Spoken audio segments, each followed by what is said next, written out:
Hello, my friend. Today I will tell you another long-forgotten legend.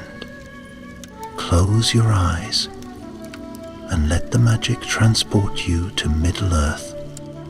Our journey begins.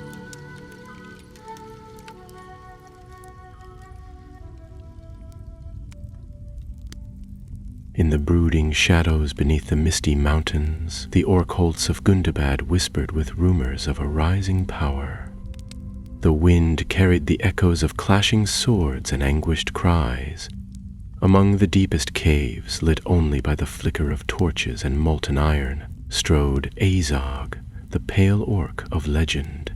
His pale, scarred visage and cruel smile marked him as more than a mere war chief. He was a storm on the horizon, heralding doom for any who dared to defy him.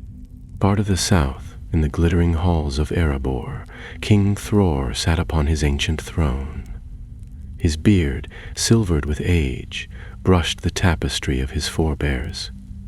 The map before him bore the faint mark of a dark passage, the eastern gate of Moria. For generations the dwarves of Durin's folk had dared not venture into those haunted depths. Yet fevered dreams had visited Thror, visions of a hidden rune, a clue to reclaiming their ancestral home. Driven by hope and memory, Thror resolved on a solitary journey into Moria. He would carry the map, the axe of Durin, and his own stubborn heart. In his hall he spoke only to his grandson Dane Ironfoot. "Keep safe those within these walls. I must walk where our fathers walked, though danger lies in every breath." Dane bowed, his eyes troubled, not for himself but for the king who had shaped his life. Thus Thror departed at dawn, flanked by a single guard, leaving the golden halls of Erebor silent. He carried with him the weight of his people's dreams. Meanwhile, deep within Gundabad's corridors, Azog convened a council of war. Around him crouched brutish orcs, ashen-skinned, muscle-wrapped, and malign. Their voices rose in guttural fervor as Azog laid his scheme bare. First, cripple the dwarves by striking at their root, Thrar, the living symbol of Durin's line. Then, when grief and rage weakened their walls, the orc horde would surge like a ravening tide, swallowing Erebor whole. One orc, twisted and cunning, hissed, "But how shall we find the old king in the mountain of darkness?" Azog's black eyes glinted.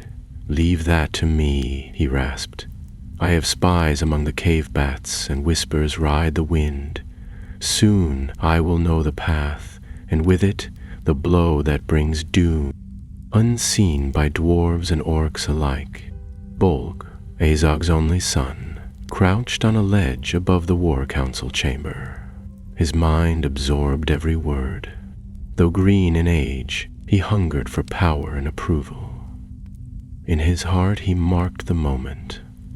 This would be the day his father forged a legacy, and he would shape his own in its shadow. In the next days, Azog's agents spread like rot. They watched the roads leading south from Erebor, ambushed solitary travelers, and sent spies toward the Dwarven King's hall. Dane Ironfoot grew restless. "Father, my grandfather is gone beyond the closed door," he said to his queen, his voice low and worried. "If he returns not soon, I fear for him. I fear for all of us." Late in the 7th night, as a chill wind rattled the torches in the corridors of Erebor, a rider came. A dwarven scout, battered but alive.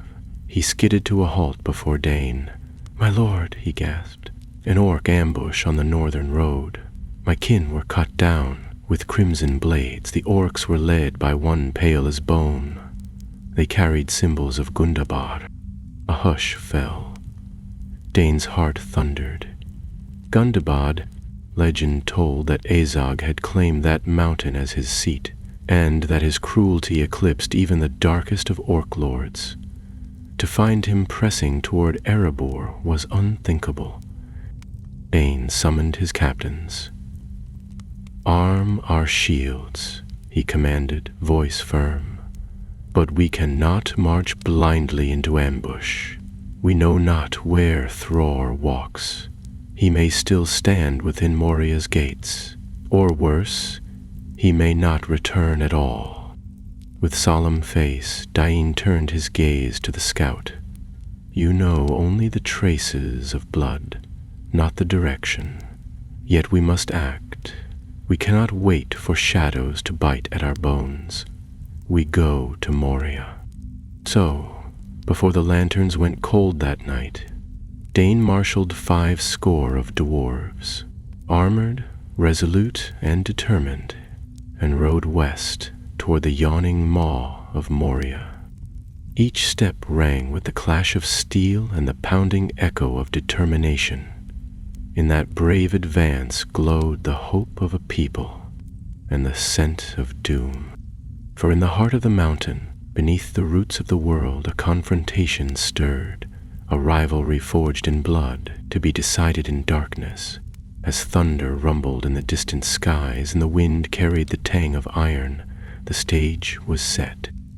And in that stillness, Azog smiled, certain that the first blow would fall where the dwarves least expected it. The road to Moria was long, winding through deep ravines and over rocky highlands, where the cold bit hard and the shadows lengthened early. Dain Ironfoot, sturdy and fierce even in his youth, led the host of dwarves through the desolate wilds of Middle-earth where few dared tread. His heart was heavy with worry for his grandfather, King Thror, but his hand was steady on the haft of his axe. Behind him marched warriors of Erebor, grim and silent beneath their helms, their faces hidden but their resolve plain in every step. Snow fell in the high passes. Wolves howled at the moon, their cries thin and hungry in the night. The dwarves pressed on, lighting no fires lest they draw the attention of creatures that might lurk in the dark. On the 12th day, they reached the foothills that led to the ancient gates of Khazad-dûm. Moria, once the proudest realm of the dwarves, now long fallen into shadow. The eastern door stood sealed, its carvings worn by wind and time, but the signs were unmistakable. Claw marks on stone, blackened bones half buried in the snow, and the stink of orc musk thick in the air. Dain crouched near the threshold, running his fingers across a scorched rune. It was dwarvish, but old, smeared with some foul substance. Blood. Not old blood either. His mouth tightened as he stood. "He was here," he muttered, "and not long ago."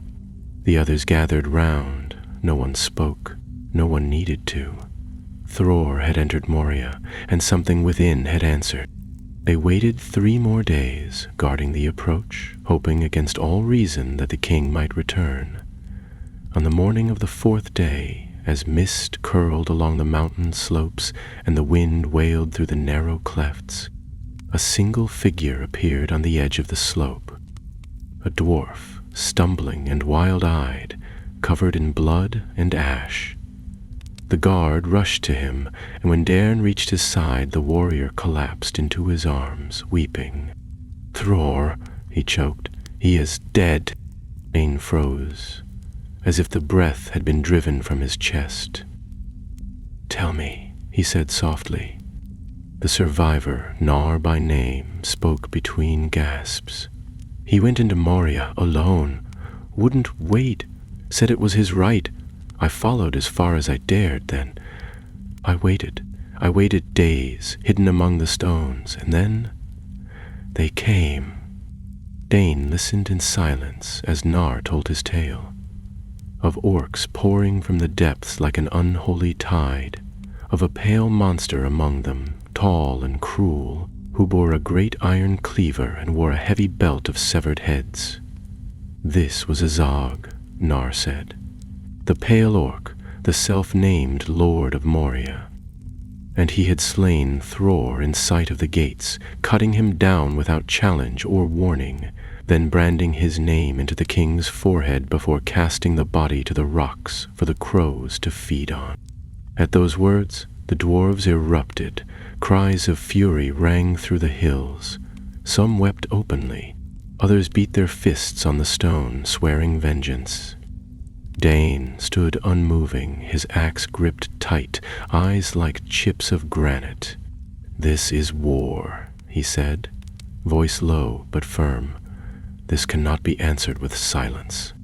He gathered the fallen king's remains and wrapped them in a cloak of black wool.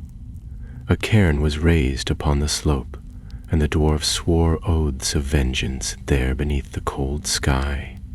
Word was sent to all the dwarf houses of Middle-earth, from the iron hills to the blue mountains, and the call was answered. The war of the dwarves and orcs had begun. For 6 long years the dwarves hunted. From Mount Gundabad to the dark halls of the arid Mithrin, they stormed the strongholds of the orcs, their axes cleaving through stone and bone alike. Dane grew fierce in battle, earning renown as one of the mightiest warriors of Durin's line. Yet always Azog eluded them, retreating into Moria, where the dwarves dared not yet march. He sent forth raiders and assassins, striking where they were weakest, and in every skirmish he left behind a message, the mark of the pale orc, carved into wood or stone, or sometimes into flesh. Yet even Azog knew the time would come when the dwarves would turn their wrath upon Moria itself. He watched the entrances closely, fortified the halls, and summoned orcs from every den in the Misty Mountains to bolster his garrison. Still there were grumblings among his lieutenants. "Why do we not flee?" asked one. "Why do we not seal the gates and vanish into the deeps?" Azog struck him down without a word. "Because we are not cowards," he said to the others. "Let them come. Let them bleed trying to take back their tomb. This is my kingdom now." Meanwhile, in the halls of the dwarves, a final council was held. All the lords of the 7 houses had gathered, and the decision was unanimous. They would march on Moria, not with scouts and raiding parties, but with an army. Every able warrior would descend upon Azog's hold, and there end the war with one great stroke. The march began in the waning days of winter. Thousands of dwarves, armed with shining axes and mail of silver steel, crossed the highlands, their banners flying against the gray sky. Dane rode at the head of one great host, grim-eyed and silent. He had not forgotten the cairn on the slope, nor the blood on Nar's hands. He would not rest until the pale orc lay slain at his feet. As the dwarves drew near, Azog prepared. His forges roared through the night. His orcs dug traps, raised barricades, and stockpiled weapons of dark iron. He knew the final battle was near. He had survived many wars, but none like this. And though he did not show it, even Azog felt a whisper of dread. For in the songs of the dwarfs there were names spoken with fear and fury, and one of them was Dying Ironfoot. At the foot of the Dimrill Stair, where the land dipped into a hollow before the east gate of Moria, the dwarfs assembled their full strength.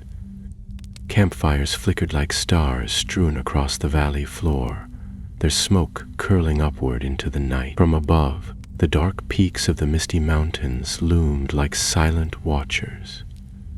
The chill air was thick with anticipation, and though the dwarves spoke little, their hearts were alight with the fury of long memory. Banners bearing the emblems of the 7 houses rose in the wind. Boars and hammers, anvils and mountains, and the axes of Durin's folk gleamed in the pale moonlight. Bane Ironfoot stood among the gathered captains near a large stone table, a crude map spread before them. His brow was furrowed as he listened to Lord Frarren, brother of Thorin Oakenshield, speak of the terrain and the orc positions. "They've sealed the eastern gate and stationed archers along the upper battlements," Frarren said, tapping the parchment with a gauntleted finger. "And they've built barricades inside the first 3 halls. We'll have to cut through them step by step. They'll expect a direct assault, said Dane, his voice steady but grim. We'll give them no less, but we must break their formation quickly. The longer we linger outside, the more orcs will pour from the depths. They will fight like cornered beasts, added a captain from the Iron Hills. We must be ready for anything. As Azog has ruled Moria for decades now, he will not surrender it easily. A murmur of agreement passed among the gathered lords, and none spoke against it. As the council broke, the warriors returned to their companies, checking weapons, tightening armor, and murmuring quiet oaths beneath their breath. Dane walked among his kin, offering few words but many nods of encouragement. His presence alone steadied them. They trusted him as they would a mountain, solid, enduring, and unyielding. When dawn broke, gray and thin behind a veil of mist, the dwarves moved. Their horns rang out like thunder across the valley, and the earth seemed to tremble beneath the march of ironclad feet. The gates of Moria, blackened and barred, loomed before them. Upon the battlements above, the shapes of orcs stirred, raising their own guttural cries. And then the battle began. A great battering ram, forged from the timbers of ancient pines and bound with steel, was brought forth. With each swing it struck the gate with a deafening crack, echoing across the cliffs. Arrows rained down from above, many glancing off shields, some finding their mark. Dwarfs fell, but the line held firm. The ram struck again and again, until at last the gates buckled with a shriek of splintered iron. The charge that followed was like a wave of stone. Dwarves poured into the outer halls, axes flashing in the gloom, meeting orcs in brutal melee. The clash of steel, the cries of battle, and the roar of voices filled the vast chamber, drowning out all thought. Dane led the vanguard, cutting a path through the front ranks of Azog's defenders. His axe hewed through armor and bone alike, and none who stood before him held their ground long. Azog had not come to the field yet. He watched from the shadows of the inner gate, flanked by a pair of monstrous black uruks. His pale face was still, but his fingers tapped the hilt of his cleaver. Around him, captains delivered reports. Skirmishes lost, barricades breached, warriors slain. Let them think they're winning, he said coldly. They've not yet reached the traps. Indeed, as the dwarves pushed deeper into Moria's outer chambers, they encountered more than resistance. The orcs had flooded certain halls with oil, setting them alight as the dwarves passed through. Pitfalls opened beneath the feet of unwary warriors, swallowing them into darkness. Spiked gates dropped from above, separating companies from each other, forcing them into narrow, twisting corridors. For every hall gained, a dozen lives were lost. Yet the dwarves pressed on, driven not just by vengeance, but by unity. They fought not as separate clans, but as one people, bound by blood and purpose. Songs of Durin echoed even in battle, rising from the ranks like fire. Songs of the mountain, of stone, of hammer and forge. For every warrior that fell, two more surged forward, and slowly, surely, the tide began to turn. In the heat of the fourth day, they reached the great chamber before the second gate. It was here that Azog finally showed himself. The hall was vast, lined with broken pillars and the remnants of dwarven statues defaced by time and hate. At its center stood Azog, towering above the orcs that crowded behind him. He wore blackened plate, and in his hands was the terrible cleaver that had ended Thror's life. Upon his belt still hung grim trophies, bones, bits of dwarf mail, and a broken crown. "You've come far," he said, voice echoing in the gloom, "but you will go no farther." Dane stepped forward, his face streaked with grime and blood, his eyes burning like coals. I am Dane Ironfoot, son of Gror. I claim vengeance for Thror, for the dwarves of Moria, and for all who fell to your evil. You will answer for your crimes here and now." Azog smiled, a cold, mirthless thing. "Then come, little prince. Let us see how brave you truly are." With a roar, the orcs surged forward, and the chamber erupted in chaos. Dane plunged into the fray, his axe meeting Azog's cleaver with a crash that rang through stone. The two clashed in the heart of the melee, a storm of fury and steel, while around them their armies battled without mercy. And high above, hidden in the dark recesses of the chamber's upper tiers, a pair of eyes watched, cold, keen, and calculating. Bolg, son of Azog, crouched in shadow, his blade sheathed, his breath silent. He did not yet move, for his time had not come, but he watched and remembered. The clash between Dane and Azog was like thunder rolling through the halls of Moria. The dwarves had never faced such a foe. Taller than any orc, pale as frost, and clad in spiked black armor that seemed forged in the bowels of the world itself. His cleaver was not a blade so much as a slab of dark metal, chipped and stained with the ruin of countless foes. Dane met him with Durin's axe, a relic of his house, its edge honed by vengeance. Sparks flew with every strike, ringing like bells in a temple of war. Around them, the tide of battle surged and buckled. Orcs poured in from shadowed tunnels, screaming and howling, driven to madness by the fury of their master. The dwarves held their line, shoulder to shoulder, fighting back with shields locked and voices raised in battle song. Smoke curled from fires burning in the halls, and the air stank of blood, sweat, and scorched metal. Dane fought like a creature possessed. His helm had been cast aside, and blood trickled from a gash above his brow, yet he pressed forward, his arms unrelenting, his heart pounding with the rhythm of dwarven drums. Azog countered each blow with terrifying strength, his cleaver slicing through stone and armor alike. He grinned as he fought, lips pulled tight over yellowed teeth, for he had not met a dwarf who had withstood him for so long. But Dane did not break, and in his eyes was something Azog had not expected. Clarity, not rage, a cold, bright resolve that would not yield. Twice, Azog drove him back with great sweeping arcs, and twice Dane returned, stepping through fire and wreckage to renew the assault. Their battle turned through the chamber like a storm, scattering bodies in their wake. Neither gave quarter.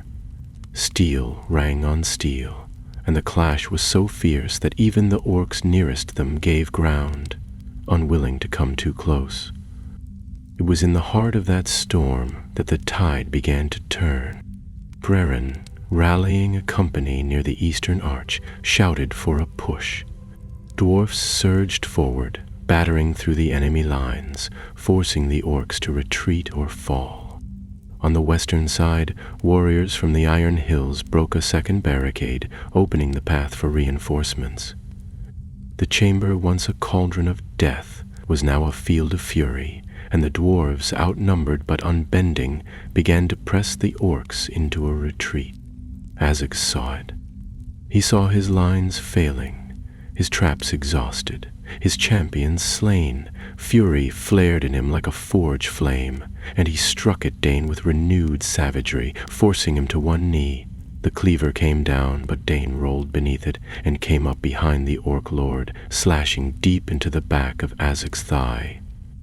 Azog howled, spinning around with a wild swing that carved a chunk from a stone pillar. They circled, panting, slick with blood. Around them the war screamed on, but all who saw paused. The battle within the battle had become the heart of the tale. Then, from the shadows above, Bolg stirred. He had waited long. Hidden in the gloom, he had watched his father fight and bleed. He had expected Azog to triumph, to crush the dwarf and stand victorious. But now, seeing Azog wounded and wavering, Bolg's lips twisted into a silent snarl. He was not yet ready to reveal himself. His time would come later, when vengeance would be sweetest. But something deeper stirred within him. He saw his father falter, and a strange thing rose behind his eyes. Not sorrow, not fear, hunger. Dain did not notice the watcher in the dark. His attention was fixed wholly on Azog. The orc's breath came in rasps now, and his stance had shifted. He was favoring his right side, blood darkening the links beneath his armor. Dain narrowed his gaze, watching for an opening. It came when Azog lunged, leading with his injured leg. Dain feinted left, pivoted on his heel, and brought his axe down in a great sweeping arc. The blade struck just beneath the Orc Lord's shoulder, biting through armor and flesh with a wet crunch. Azog staggered, roared, and swung wildly, but Dain was already moving. A second strike, faster than the first, took the orc's arm at the elbow. The cleaver fell with a clatter, and Azog's howl echoed off the walls like the death cry of some ancient beast. Still, he did not fall. He stumbled backward, clutching the ruin of his arm, blood pouring down his side. Diane advanced, 1 step, 2. Their eyes locked, pale blue and bottomless black, and for a moment all sound seemed to fade. "This is for Thror," Dain said quietly, and brought the axe down for the last time. It struck true, and Azog fell. A cry rose from the dwarves, fierce and victorious. The orcs, seeing their masters slain, broke and fled, scattering into the deeper halls, pursued by iron and fire. The battle did not end at once, for many skirmishes still burned through the lower levels, but the heart had been torn from Azog's army. They could not stand without him. The war, though still smoldering, had reached its turning point. In the aftermath, the chamber was thick with silence. The dead lay in heaps, orc and dwarf alike. Fires crackled in the broken corners of the hall. Dain stood over Azog's body, chest heaving, axe lowered. Around him the dwarves gathered, some to tend the wounded, others to raise the banners of their clans. Frerin came to his side, offering a hand, and Dain took it with a nod. "We have broken them," said Frerin. "Let us drive the rest into the dark." Dain's eyes wandered to the shadows above, a strange prickle running along his spine. He saw nothing. Bolg had gone. "No," Dain said at last. "We've done what we came for. Let them run, let them crawl back into their holes. This war is over." But far below, in tunnels no dwarf dared tread, Bolg fled into the deep with a fire kindled in his heart. He carried not just the memory of his father's fall, but the lesson of it. Dain Ironfoot had shown him that strength alone would not prevail. From now on, Bolg would not merely be a hunter. He would become something more, something that would outlive even dwarven wrath. And so the pale corpse of Azog lay still beneath the stones of Moria, but his legend did not die. It passed instead into the hands of his son, and the shadow he had cast would darken Middle-earth again in days yet to come. After the smoke cleared and the clangor of battle faded into uneasy quiet, the dwarves began their solemn task. The halls of Moria, though stained with blood and ruin, still held echoes of ancient splendor, and in those vast hollowed chambers, the victors gathered their fallen. There was no celebration, no triumph in the aftermath. The cost of vengeance was steep, and every dwarf knew the names of the kin they would never see again. Fires were lit, not in victory, but in mourning. The songs that rose were low and long, deep-toned laments echoing through the mountain like wind across old stone. Dane Ironfoot stood apart from the others, the haft of his axe resting against his shoulder, eyes fixed on the dark mouth of a side tunnel. His armor was scored and dented, stained with blood, his own and others, and his limbs ached with weariness. But his mind wandered still, uneasy. He had struck down Azog, ended the terror of the Pale Orc, but even as the body lay cooling beneath the banners of the House of Durin, he felt no peace. A messenger came from the deeper halls, an older dwarf with soot in his beard and a limp in his step. "We found remnants of his command," he said in a rough voice. Scrolls, markings, crude maps. One chamber was rigged with poison traps, another sealed by collapse. He prepared for a siege, but not just here. He meant to spread something further. Southward? Dain took the scrolls and examined them. They were written in the jagged hand of orc speech, smeared with dirt and ink. The markings were hard to read, but clear enough to show movement, routes leading toward the White Mountains, others along the Anduin's banks. Azog had been plotting, not just to hold Moria, but to strike at settlements beyond. The war they'd won had merely prevented a greater one. "Send word to Erebor," Dain said quietly, "and to the Blue Mountains as well. Let them know the Pale Orc is dead, but tell them too to be watchful. Evil has a way of seeping back, even when the source is cut off." The next morning they buried the dwarves who had fallen at Azinor Bazaar in a deep vale outside the east gate. A great stone cairn was raised there, built by many hands and engraved with every name.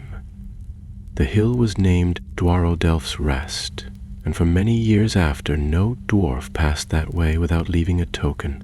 A stone, a braid of hair, a ring once worn by a brother. Bane lingered at the foot of the hill, his hand on the pommel of his axe. He had not yet spoken the words others wanted to hear. That this war was over, that vengeance had been won. In truth, he did not know if such words were true. Azog was dead, and yet something lingered in the darkness behind his eyes.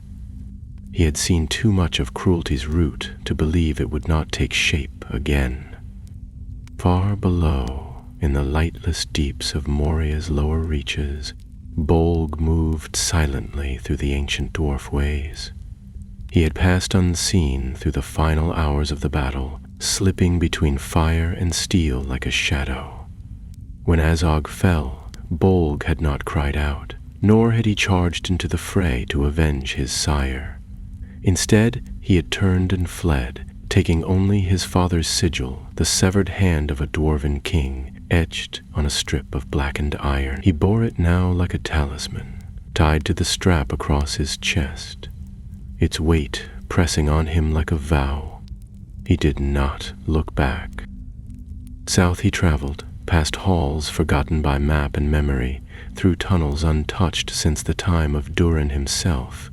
He passed great chasms where no bridge remained, crossed over pits filled with bones, and drank from bitter, stinking pools. His hunger sharpened him, honed his hatred. He did not care for songs or blood rites or the cries of mourning echoing above. He would not be like Azog. He would be more than a war chief, more than a killer. He would not seek vengeance in haste. He would wait and strike when the time was right. In secret, Bold reached the far side of the mountains. He gathered what remnants remained of Azog's forces, scattered bands of orcs, wild goblins, dark creatures that slithered from cracks in the world. Some mocked him, for he was young and small compared to his father. One chieftain even dared draw steel. Bolg split his skull with a single blow and wore the beast's teeth on a chain around his neck. Respect followed. In time, the goblins began to call him Lord, not as they had called Azog, with awe and fear, but with something colder. Bolg did not shout or beat his chest. He watched, listened, planned. Orcs that fled from other realms found their way to him, fugitives from the east, warriors banished from the Grey Mountains, spies who had once served the necromancer in the dark woods. To all, Bolg gave a place and a purpose. He spoke little of his father's death, but when he did, it was always the same words. The dwarves will pay, but not yet, not until the world forgets his name. Years passed, and while the dwarves rebuilt and watched the northern passes, Bolg's power grew in the shadows. He made a stronghold in Gundabad, reforging its black halls and spreading his dominion over the lesser peaks. He trained his orcs in silence, beat them into legions, and swore them to secrecy. From time to time he would send raiders down mountain trails, but never enough to stir the dwarves to war. He waited and remembered. Back in Erebor, Dane returned at last, hailed as a hero by his people, yet he took no seat upon the throne. That honor, he said, belonged to Thorin Oakenshield, heir of Thror, who had fought with such valor at Azan-ul-Bizar. Dane instead returned to the Iron Hills, where he ruled with wisdom and strength, his name spoken with reverence in every hall. Yet even as the years softened the memory of war, Dane never forgot that day before morn. He never forgot the eyes that watched from the darkness above. And though peace held for a time in Middle-earth, deep beneath the mountains in the cold silence where light had never dwelt, a new darkness was rising. Patient, merciless, and ever hungering, Bolg remembered, and the son of Azog was not yet done with the line of Durinez. The long years passed, the mountains once soaked with blood turned silent again. The bones of orcs and dwarves alike crumpled to dust beneath the weight of time, and snow covered the graves on the eastern slope of Moria. Tales of Azog's defeat faded into legend, and among the younger folk of Erebor and the Iron Hills, it became a fireside story. Grim, yes, but distant. Only the older dwarves remembered the sound of steel in those dark halls, and even they spoke of it less with each passing season. But in the north, beyond the hills and forests, beyond even the lonely heights of Carn Dum, there were places where memory lived longer and hatred deeper still. Within the black halls of Gundabad, where no starlight reached and the very air tasted of old iron and ash, Bolg, son of Azog, prepared in silence. He was no longer a youth skulking in the dark. He had grown tall and sinewed, his frame hardened by battle, his skin scarred by training and war. The chain of teeth around his neck now bore tokens from enemies across the North Elf. Dwarf, even men from the wild eastern steppes. Each was a vow kept, a life ended by his hand. Gundabad, once a broken shell, had become a fortress under his command. Its caverns had been cleared, its armories reforged. Forges roared night and day, fueled by black coal and fed by slaves brought in secret from distant lands. Goblins who had once fought each other for scraps now stood in orderly ranks, trained with spear and shield. In the deepest vaults, Bolg kept beasts no dwarf had named, clawed things from beneath the earth, bred for war and hunger. Though his forces grew stronger, Bolg did not yet march. He sent emissaries to the dark woods of the south, where the necromancer's power still lingered. He offered fealty in exchange for knowledge, and in return he was gifted secrets older than any orc could dream. How to slip through the cracks of the world, how to move unseen, how to plant fear where no blade had yet touched. But even as Bolg plodded, the world beyond changed. Thorn Oakenshield, son of Thrain, began to stir with restlessness. The dragon smog still lay coiled within Erebor, and though Thorin wandered the lands as an exile, the fire of kingship had never left his heart. From the blue rivers of Eriador to the edge of Wilderland, he gathered companions, loyal dwarves, smiths, and warriors, even an old wizard who saw more than most. The tale of their journey passed from tongue to tongue, how they dared the path through Mirkwood, how they reached the lonely mountain, and how Thorin reclaimed his kingdom beneath the stone.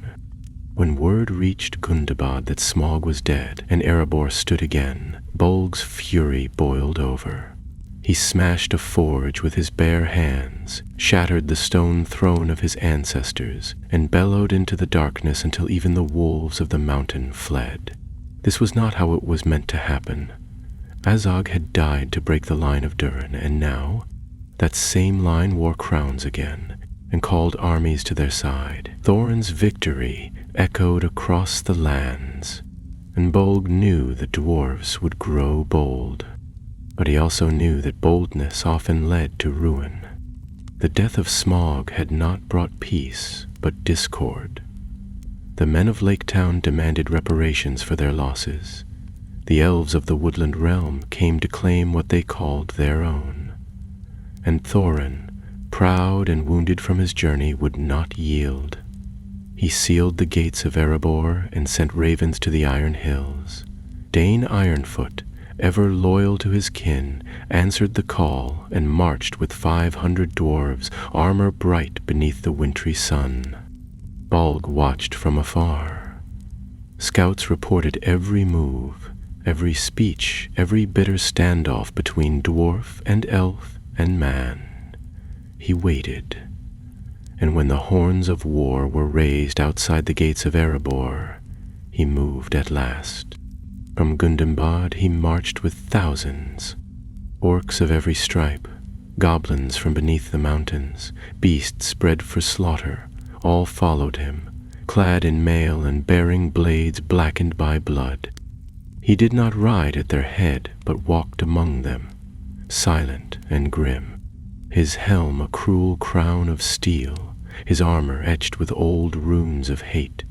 No banners flew, for Bolg needed none. The very ground withered beneath his host, and the stars above seemed dimmed by their passing. They descended upon Erebor like a storm. When the battle of the 5 armies began, it was not with banners or speeches, but with a cry that split the sky. Bolg's forces poured over the hills, catching dwarf, man, and elf unprepared. The 3 hosts turned their swords from each other and formed ranks, forced into unity by necessity. Dane stood at the front, his beard stiff with frost, his axe red with the blood of orcs already fallen. Thorin, bursting from the gates in golden armor, rallied his kin to his side, and, for a moment, the dwarves of Durin shone like fire. But Bolg did not come to fight battles of honor. He came to destroy. He unleashed his wargs, his trolls, his nightmare creatures with claws like sickles and eyes like coals. Wherever the line weakened, Bolg was there, driving his warriors, crushing skulls with his mace, roaring his father's name like a curse. In the heart of the chaos, Thorin met Bolg at last. It was not the duel of stories or songs. It was brutal, short, and terrible. Thorin fought with the wrath of kings, his sword gleaming, his shield battered. But Bolg was mightier than Azog had ever been. With a blow of his mace he broke Thorin's shield arm. With a second he brought him to his knees. But Bolg made a mistake.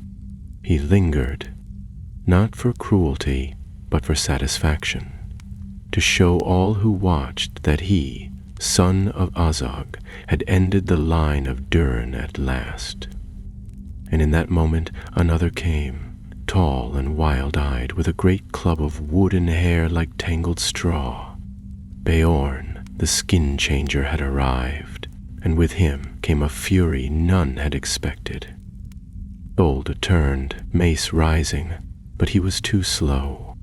The bear struck, and Bolg fell.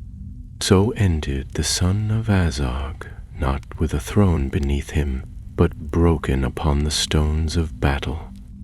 His body was cast down, trampled beneath the boots of friend and foe alike, his army scattered, leaderless, into the hills, and the shadow he had built was torn apart by light. But some say his legacy did not end there, not entirely. In hidden caves and deep roots of the mountains, tales yet whispered of a darker heir, one born not of blood, but of sorcery. For hatred once kindled is not so easily extinguished, and the story of the pale orc and of the son who bore his name into legend would not be the last tale told in darkness. In the days that followed the battle of the 5 armies, the valley before Erebor lay quiet at last. The ground, once trampled by thousands, was scarred and strewn with remnants of war. Shattered weapons, broken banners, and the lifeless forms of friend and foe alike. A bitter wind swept through the dale, rustling the torn standards of elves and men, and whistling through the shattered helms of the fallen orcs. Yet from within the mountain, the deep bells of Erebor tolled again, slow and mournful, for Thorin Oakenshield, king under the mountain, lay among the slain. Dane Ironfoot stood over his cousin's tomb, clad still in battle-worn mail. His face was gray with grief and exhaustion, though his back remained straight, his voice clear. As the dwarfs gathered in the mountain's heart to lay Thorin to rest beside his forefathers, Dane placed Orcrist, the goblin Scleaver, found again during the battle, upon the chest of the fallen king. The blade gleamed even in death, a symbol of Thorin's unyielding defiance. Beside him they laid Fili and Kili, loyal even unto their end. Dian did not weep, though many others did. He had known war too long for tears. He had seen too much death to let sorrow rule him. When the tombs were sealed and the laments faded into silence, he turned to the gathered clans and took up Thorin's crown, forged anew in mithril and gold. "I did not seek this crown," he said in the echoing hall, "but I will wear it for Thorin's sake, and for the good of all our kindred. Let Erebor be strong once more, and let no darkness rise from these hills unchallenged." And so Dane Ironfoot, son of Gror, became king under the mountain, ruler of Erebor. He restored the halls of stone, summoned craftsmen from the Iron Hills, and opened the gates once more to trade. Under his rule, Erebor flourished, and the scars of dragon and war slowly faded. Yet Dane never forgot the battle, nor the eyes of Bolg glinting with hate beneath his black helm. Though Bolg had fallen and his army had been shattered, not all of his followers had been slain. Many orcs fled north, scattering into the mountain passes and deep forests, where they vanished into shadow. For years they were no more than whispers, small bands, hidden dens, but they did not vanish completely. They remembered, and in the wild places of Middle Earth, hatred for the dwarves festered like a wound left untended. One such place was Mount Gram, far to the north and west, where a new chieftain began to rise. His name was unknown to most, for he used many, but those who served him called him Gargrath. He bore no blood tie to Azog or Bolg, but he claimed to speak with the voice of their memory. He told tales of dwarfs who had stolen ancient treasures, of kings who had murdered their betters in cold blood. His words spread among the scattered orc tribes, and one by one they came to his banner, not out of loyalty, but out of longing for vengeance. Gargrath did not build fortresses like Azog, nor gather armies like Bolg. He worked in secret, planting spies, corrupting creatures, weaving fear like a net across the mountain passes. His servants moved in silence, poisoning wells, sabotaging caravans, murdering traders under moonless skies, and always they left behind the same mark, 3 black slashes drawn in ash. Dwarves called it the Claw of the Deep. At first, Dane paid little mind to these signs. The realm was growing, Erebor's coffers filling again, and the wounds of the past slowly healing. But when messages from the Iron Hills ceased, and a caravan bound for Dale disappeared without trace, he grew wary. Scouts were sent. Messengers rode out. Some returned with tales of ambush and ruin. Others did not return at all. And then came the darkest blow. One winter's eve, a wounded raven collapsed at the gates of Erebor. The bird bore a scroll bound in red thread and sealed with wax that bore no sigil. The scroll, written in a rough and spidery hand, read only this: "You have killed Azog. You have slain Bolg. But the deep remembers. The blood you spilled will rise again." Dane read the message thrice. Then he burned it in the great forge, saying nothing. That night he summoned his captains. The halls echoed with the sound of armored feet as the war room filled once more. Maps were unrolled, supply lines redrawn, and messengers sent to allies in Dale and the Woodland Realm. Bard, the king of Dale, pledged his support without hesitation. "We have seen enough war," he said, "but we will not let it return without resistance." Thranduil, ever cautious, promised scouts and supplies, though he would not yet march to battle. Dane knew then that the peace they had carved from the bones of Azog and Bolg was beginning to crack. In the months that followed, he prepared as quietly as he could, not for open war, at least not yet, but for something far more dangerous, a slow, creeping conflict that struck not with banners and horns, but with silence and fire in the night. His smiths forged lighter armor, his rangers were trained to move swift and unseen, and for the first time in an age, dwarves began to walk the dark roads in secret, seeking out the nests of orcs and stamping them out before they could grow. But even as these efforts grew, Dane knew that something older than mere vengeance stirred in the shadows. He felt it in the roots of the stone, in the way the torches flickered in tunnels that had not seen orc feet in decades, in the way the earth sometimes groaned beneath the deepest vaults, though no quake had touched the land. Something was coming, not a horde, not a beast, but a will, and Dane feared that what he had seen in Azog and Bolg was only the beginning of a darkness that had not yet shown its full shape.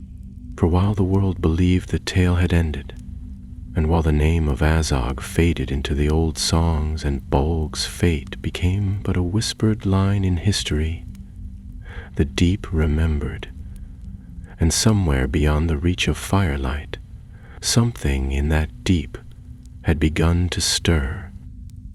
Spring came late to the northern valleys that year. Snow clung to the slopes well into Reth, and the wind that swept through the stone-carved arches of Erebor carried with it not the smell of mountain flowers, but a faint, bitter tang like iron, left too long in the rain. Dane Ironfoot stood upon the outer battlements, his eyes fixed on the horizon, where the distant iron hills lay hidden behind sheets of gray cloud. Though his beard had silvered with age, and his shoulders bore the invisible weight of many years of rule, there was no weariness in his stance, only watchfulness. Beside him stood Bolin, friend and counselor, his face lined with thought. "They say another caravan was taken," Bolin said, voice low, "just west of the running river, between Dale and the long lake. 7 dwarves, 2 men, no survivors, and the mark was left again, this time carved into a tree." Dane did not speak at once. His gaze lingered on the mist-cloaked horizon before he finally turned away. "Send word to Bard. Tell him the roads must be guarded by spear and bow. No more traders without escorts. If Gargrath is testing our patience, he will find it short." "It's more than that," Balin said, following him as they moved back into the hall. "These aren't raids for food or gold. This is poison in the roots. They mean to unravel everything we've built. Dane gave a grim nod. Then we must cut out the rot before it spreads. He summoned his captains that night and ordered the formation of 3 companies, swift-footed warriors trained from mountain war, lightly armed but deadly, each led by a seasoned ranger.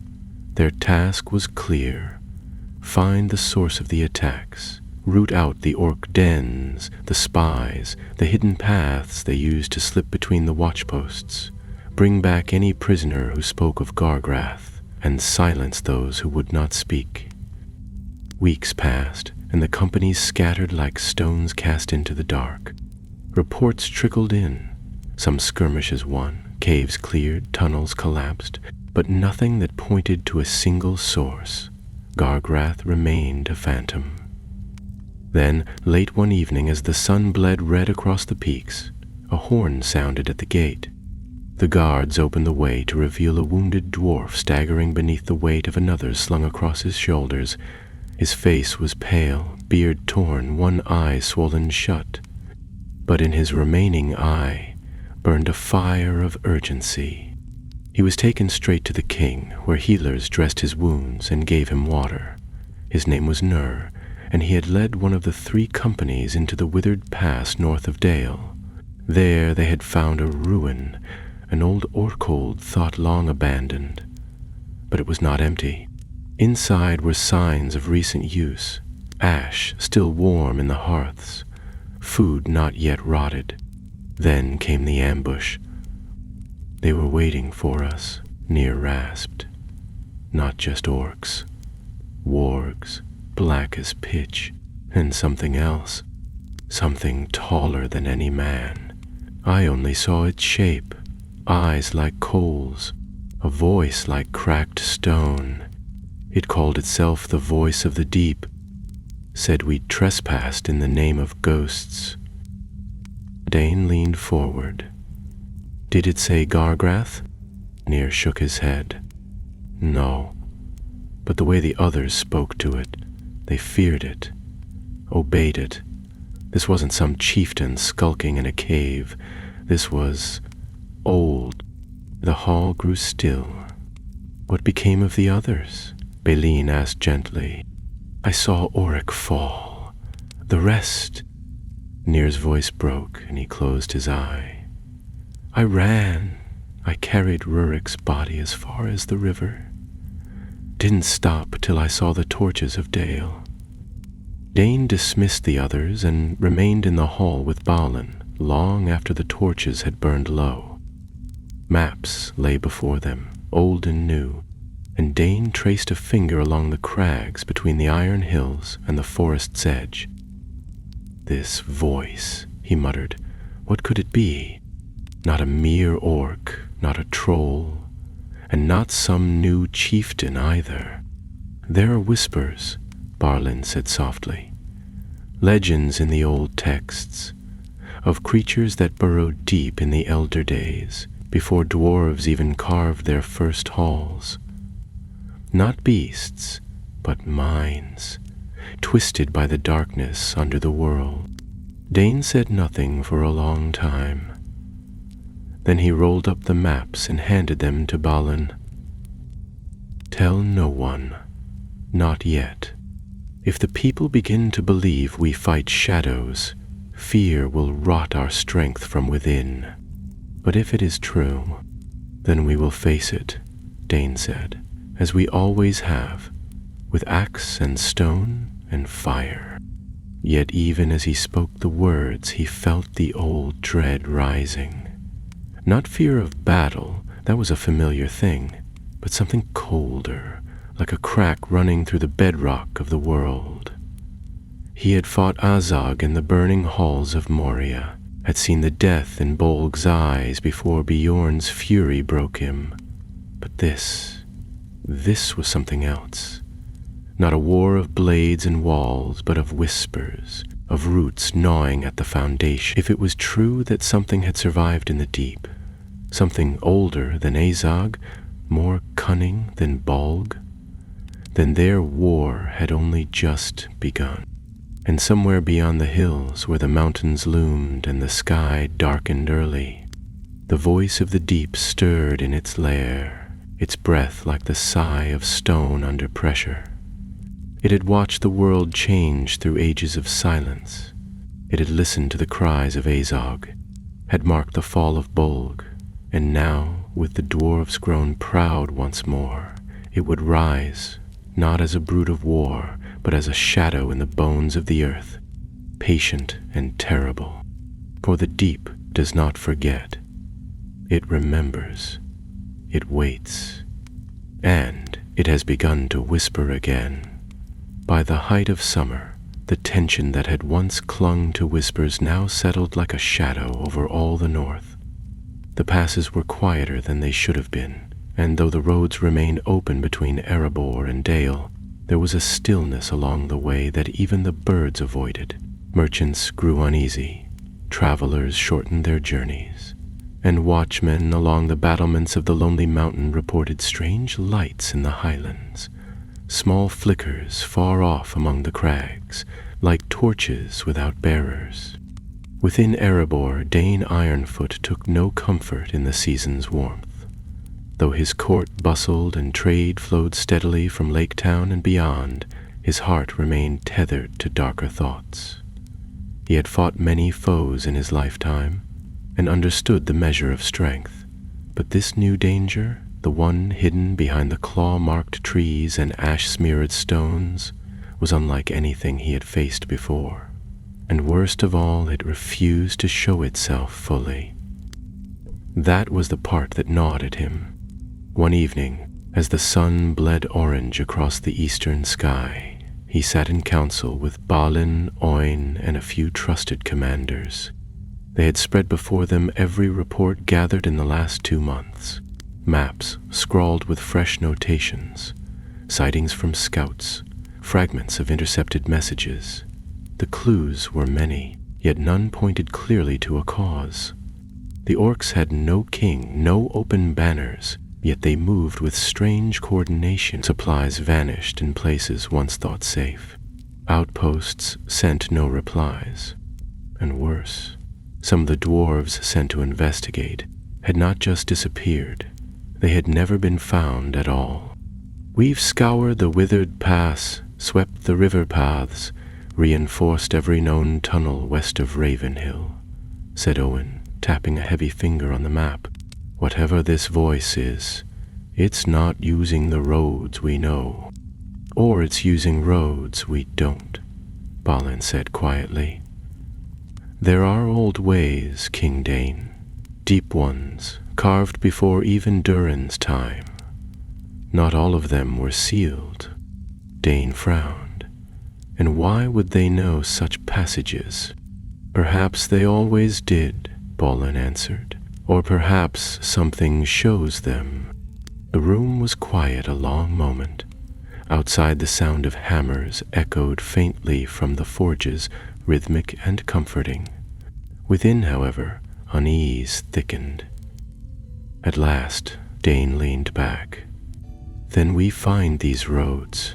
We seal them, or burn them if we must." "And if this voice finds another path?" asked one of the commanders. "Then we hold where we stand," said Dain. "We are dwarves. We do not move for shadows." That very night, 3 expeditions were organized, small, quiet, made of miners, scouts, and rangers. Their orders were not to fight, but to find, to listen, to map. They descended into lesser-known tunnels beneath Erebor, passed through old service routes into the mountains, and some even dared follow forgotten shafts into the underlevels. Most returned. Some did not. The most important discovery came from the western reach beneath Ravenhill, where a deep chasm split the stone like a wound. A team of 6, led by a quiet dwarf named Harnan, descended with lanterns and ropes, climbing down into the depths. They expected old shafts, perhaps a tunnel long since collapsed. What they found instead was a passage, perfectly circular, smooth, as if carved not by chisel or claw, but melted through the rock. It led down into utter blackness, and when they dropped a stone into the void, It never struck bottom. Worse still were the walls, not just smooth but warm, pulsing faintly as if the stone itself breathed. They fled, silent and pale-faced, and reported their findings by the following night.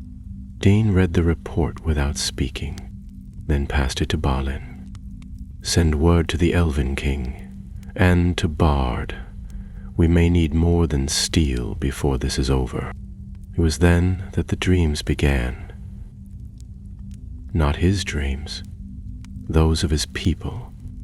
Miners reported waking in the dark, convinced they had heard voices whispering in the stone.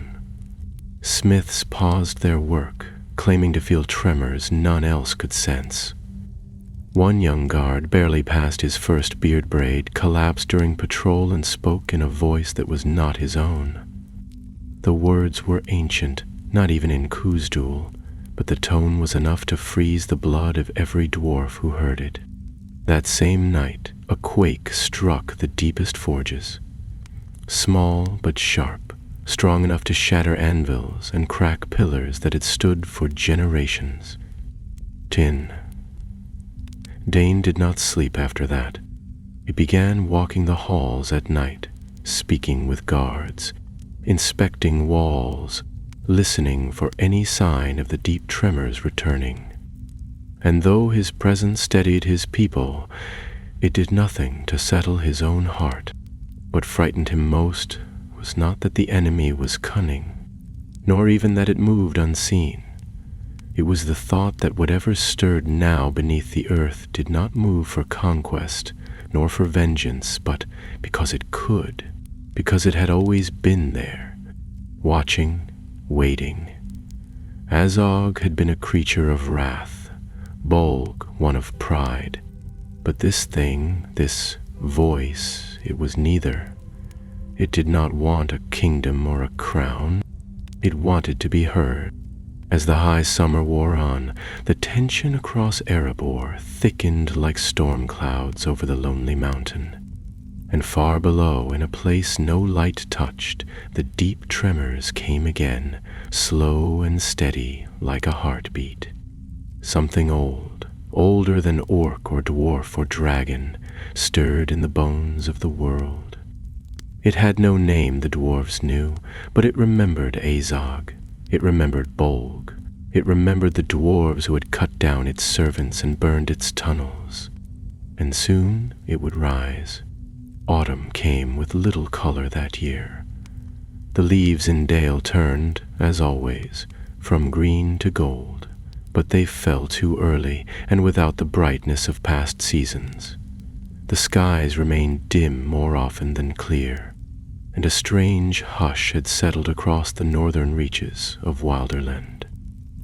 Kumaimont. Birds flew lower, wary and silent, and the wind that curled down from the mountains carried a strange, mineral scent, as if it had passed over something that had been buried for a long, long time. In the mountain halls of Erebor, Dain Ironfoot stood in the Hall of Records, where the oldest scrolls and stone-carved histories were kept. Torchlight flickered along the carved runes, casting shadows like spider webs across the walls. Beside him, Balin unrolled a heavy parchment that crackled with age, its surface inked with maps older than the founding of Dale. They had been searching for weeks now, combing through legends and lineages, hoping to find even a single hint of what might now be stirring beneath the roots of the mountain. "Here," said Balin, tapping one of the older glyphs. "This speaks of the deep roads, the ways carved by the Seven Fathers when they first wandered from the starlit lands. Most were sealed, yes, but there's mention here of a place beneath the deepest vaults, a hollow called Nulakzir, the Black Throat, said to descend deeper than any forge shaft, deeper than even the dwarves dared dwell." Dane narrowed his eyes. "And we built there?" "No," said Balin, frowning. "That's the thing. It says the dwarves found it, not made it. A wound in the world, they called it. A place where the rock did not sleep. The word stirred something cold in Dane's memory. He had once seen a chasm like that beneath Gundabad, when hunting the last remnants of Bolg's warbands. It had given him a similar feeling then, like standing at the edge of something not meant to be known. He drew a breath and turned away from the scroll. Summon Owen and Harnan, the scout who found the passage beneath Ravenhill. We're going to the Blackthroat ourselves. Within 2 days a company was formed. They descended through the great shafts beneath Erebor, past the lower forges, beyond the mining levels, into tunnels no dwarf had walked in living memory. The air grew cold and thin, and the walls close and unwelcoming. Runes from older days marked the way in fading light, and more than once the dwarves passed stone seals cracked long ago. Not by time, but by force. As they moved deeper, the company spoke less and less. Even the sound of their boots on stone felt too loud. At last they reached the place. The tunnel narrowed until it opened into a wide hollow, a dome of ancient stone where the light of their lanterns could not touch the far walls. At the center of the floor was a hole, perfectly round and utterly black, as if it drank the light around it. Dane stepped forward, and every dwarf behind him instinctively slowed. He knelt at the edge, his gauntlet touching the cold lip of the abyss. "This is it," he said quietly. "The Black Throat." "It's not natural," Oin murmured, kneeling beside him. "Stone shouldn't be shaped like this. Not even the dwarves could have carved a shaft so smooth, so deep. It's like the mountain was pierced." Balin, standing with his arms crossed, shook his head. "No wind, no echo. It's not a shaft. It's a passage. Something made it, something that wanted it to lead downward." They set guards, marked the chamber with warning runes, and returned to the upper halls. That night, Dane wrote letters to Bard and Thranduil both, requesting not armies, but knowledge. He asked for old scrolls, for songs from before the First Age, for anything that might name the kind of force that had carved a hole into the heart of the mountain. Weeks passed. Answers came, but none brought comfort. From Thranduil came mention of old fears in the greenwood, of whispers heard beneath Dol Guldur before Sauron's return. Things older than orcs, things that spoke not in voices but in thoughts. From Bard, accounts of miners in the south who vanished near the Grey Mountains, only to return years later mad and silent, eyes full of dark fire. Nothing named the thing, but every tale pointed in the same direction. Something buried, something forgotten. It was during this time that the tremors returned, stronger than before. In the lowest tunnel's stone cracked where none had struck it. Fires dimmed without reason, and in the barracks of the Deep Guard a young warrior began screaming in the night, his voice ragged and unfamiliar. When the healers reached him, he had already clawed runes into the stone floor, symbols no dwarf could read, not in Khuzdul or any tongue of the West. The warrior never spoke again. Dane watched it all unfold, and did what dwarves have always done in the face of darkness. He prepared. The vaults were reinforced, scouts doubled, and new weapons forged. Halls that had been closed for centuries were opened again and lined with traps. Runes of warding were carved into every archway, but he knew in his bones that such defenses were only walls of clay before a tide. Then, one night, as the sky above grew heavy with storm, a sound came from the Blackthroat. It was not loud, not a roar or a crash, but a voice, impossibly distant, yet clear as water. It did not speak words, it hummed, a low, endless tone, neither warm nor cold, but filled with purpose. Every dwarf who heard it froze in place. Those nearest the shaft said the stone beneath their feet pulsed. Those far above said their dreams filled with shapes they could not recall by morning. Even the beasts of the upper mountain, the goats and birds, fled their roosts in droves. The next morning, the humming ceased, and the first wall crumbled. Not a natural collapse. The guard posts stationed along the eastern spur found the gate torn from its hinges. Not broken by siege, but twisted inward, as though something had pulled from within. Alan stood before the ruin and said nothing for a long time. Then, at last, he turned to Balin. Each begun. They began the fortification of the eastern spur at once. No horn had sounded, no enemy had marched from the vale. Yet Dane ordered the full muster of Erebor. All warriors were recalled from their patrols and posts, all craftsmen redirected to the war forges. The stone corridors filled with the clang of iron and the hiss of quenched blades, the scent of forge fire and sweat hanging heavy in the air. Beneath the golden halls of Erebor, dwarves prepared for a siege no one could see, against a foe no one could name. Runners were sent to Dale, and Bard answered without delay. His soldiers marched to the mountain with grim faces. Archers from the riverlands and swordsmen in ringmail, the memory of the battle of the 5 armies still etched into their bones. From the woodland realm came Thranduil's scouts, cloaked in green and gray, swift-footed and keen-eyed. Though the elven king himself remained behind, he sent his blessing, along with ancient scrolls bearing runes from elder days, words meant to slow what could not be slain by steel alone. Yet even as allies gathered and steel was sharpened, no attack came. The mountain stood silent, the clouds hung low, and the black throat hummed no more. But the dwarves knew better than to be comforted by stillness. Within the vaults of Erebor, Dain met each day with his captains, and each night alone with his thoughts. Balin remained ever at his side, and Oin's healers worked tirelessly to calm the unease spreading through the lower halls. More and more dwarves reported dreams they could not explain. Some heard footsteps in empty tunnels. Others spoke of a pressure in their skulls, like a silent scream clawing to be heard. And then, 3 days after the first wall fell, the second breach came. This time it was not quiet. A thunderous crack shattered the air beneath the northern shaft, followed by a wind that smelled of sulfur and ash.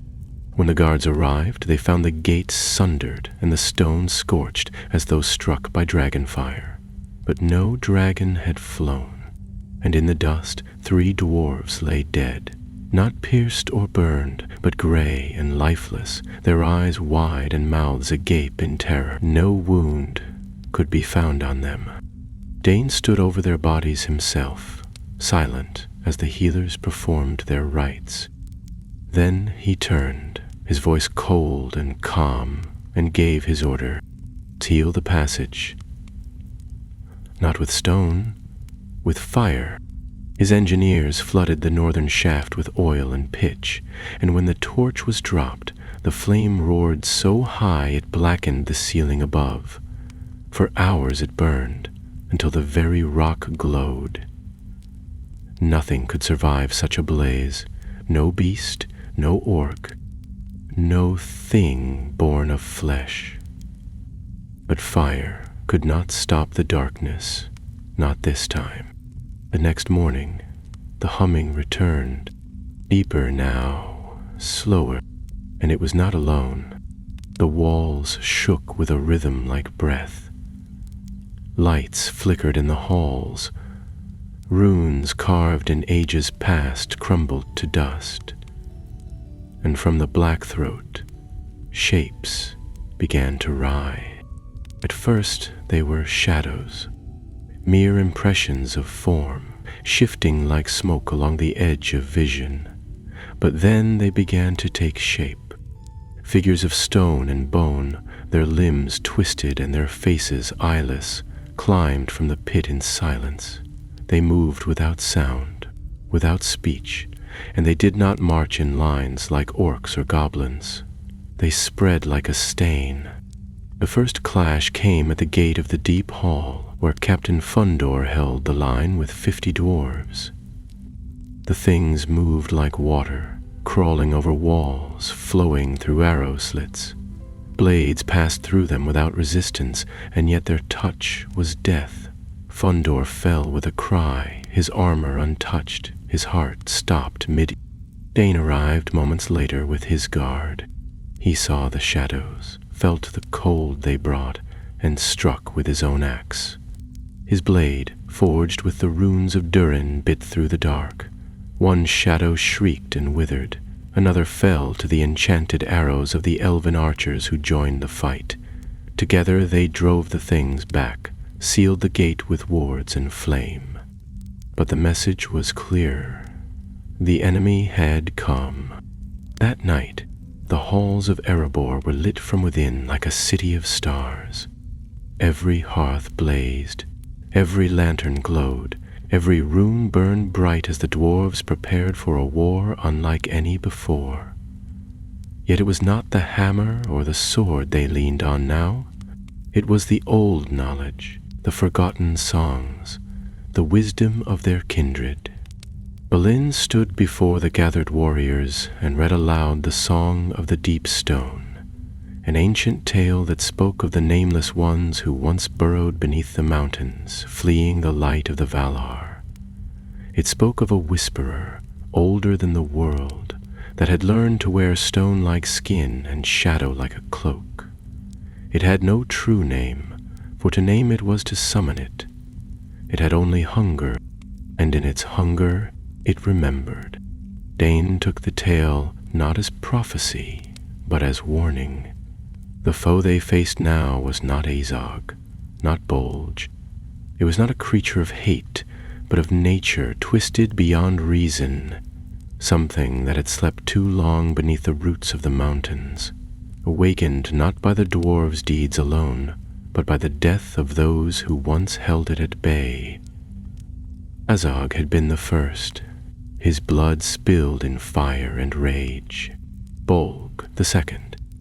His fall cracked the shell of the silence that held the deep. And now, with both gone, the seal was broken. There was no retreat, no negotiation, only resistance. And so, as the long night stretched over the lonely mountain, and the shadows crept once more through tunnels older than memory, Dine Ironfoot donned his helm, lifted his rune-etched axe, and descended to the heart of the mountain. He would meet the darkness not as a king on a throne, but as a dwarf, with fire in his heart and stone in his soul. For this was the war the deep had promised, and he would face it not with fear, but with flame. The deepest vaults of Erebor had never been meant for war. They were the places of silence and stone, where ancient treasures lay sealed in runed chests, where the bones of kings rested beneath iron-carved domes, and where the very breath of the mountain pulsed slow and steady through the veins of the rock. Now, those halls trembled with the tread of marching boots and the echo of war drums. Dane Ironfoot led his warriors downward by torchlight, his silver helm shining in the flicker of flame, his eyes fixed on the blackness ahead. The further they descended, the more the air seemed to press against them, thick and cold, as if they waded through some invisible tide. Beside him walked Balin, runes woven into his cloak, his old hands clenched around the haft of a heavy war-hammer. Behind them came the Iron Guard, Dane's chosen, clad in scaled mail and carrying blades forged with mithril threads. Every one of them had fought at Azanud-Lazar. Every one had seen the fall of Bolg. And each knew, without a word, that what waited in the dark now was neither orc nor beast, but something else entirely. They reached the black throat in silence. It had changed. What had once been a cold circle of darkness was now pulsing faintly, like the heart of some vast beast hidden beneath the stone. The light from their torches bent strangely near its edge, and their own reflections in polished axes twisted as if seen through rippling water. But worst of all was the sound, the low, deep hum that rose from the pit like a voice buried beneath mountains. It spoke no words, yet each dwarf felt it in his bones. It was not a greeting. It was not a threat. It was a summons. Dane stepped to the edge, his axe in hand. "This is where it ends," he said, not raising his voice. "We do not fight for thrones. We do not fight for gold. We fight because we must, because something has awakened in the deep that should never have stirred." Balin nodded once, his face pale but resolute. "The stones remember, so will we." With that, the company lit their signal torches, flames dyed blue with a mixture known only to the dwarves of Erebor. It burned cold, but cast far, and within moments the upper halls saw the flare. At once alarms rang through the mountain, gates were barred, archers took their posts. Every dwarf, from apprentice smith to elder sage, knew the hour had come. Then the shadows came. They did not charge in ranks. They poured from the pit like smoke with weight, like fog that knew how to kill. Their forms twisted and changed, limbs too long, fingers that ended in claws not made of bone, but of hardened shadow. They made no sound save for the scraping of their movement across stone, and they did not flinch at steel. The iron guard met them head on. Axes swung. Hammers fell, runes blazed like starlight in the dark, and for each shadow that died, two more took its place. Dane fought in the heart of it, his axe singing through the gloom, each strike bursting with light that drove the creatures back. Balin held the flank, his hammer cracking stone and limb alike, his voice calling the old battle chants as though to remind the deep itself that the dwarves did not yield. But the tide was endless. Minutes passed like hours, and the line began to bend. One by one warriors fell. Some dragged into the pit, others consumed where they stood. Even the runes began to dim. Then, just as the darkness began to curl around Dane himself, a horn sounded. From the upper halls came reinforcements, dwarves in fresh mail, archers with fire-tipped arrows, even men of Dale and elves of the woodland realm, their blades shining like moonlight. They fell upon the enemy with fury, and for the first time, the shadows recoiled. And then the mountain shook. A great tremor tore through the stone, and from the pit rose something unlike the others. Not a shadow, not a shape, but a presence. It did not step from the pit. It unfolded, rising like a storm cloud given form. A body of smoke and fire and ancient earth, crowned with a halo of twisting stone. It had no eyes, yet it saw. It had no mouth, yet it spoke, not in words, but in a sound that filled every ear, every thought. Dane staggered back, his axe clutched tightly. "What are you?" he growled. The thing spoke, not aloud, but into their minds. A voice like the grinding of mountains, the breaking of glaciers, the groan of earth itself. "I am that which watched before your fathers walked. I am the memory of the deep. You stole this world with light and steel. I take it back now." Dane gritted his teeth. "You will not take Erebor, not while a single dwarf draws breath." The being tilted its formless head, and the shadows surged again. But now the defenders fought with purpose, for they had seen the enemy's face. And dwarves did not run from monsters. They stood until stone broke or the sun rose. Dane hurled himself at the thing, his axe blazing with the runes of Durin. The others followed, and together they drove the creature back, inch by inch. It did not bleed. It did not scream, but it faltered, surprised by resistance, surprised by fire. For even the deep in its cold memory had forgotten what dwarves were made of. In the end, the creature broke not because it could be killed, but because it could be banished. The old songs, sung by voices raised in unity, the runes etched by hands steady with purpose, and the flame that refused to die, all these forced it back.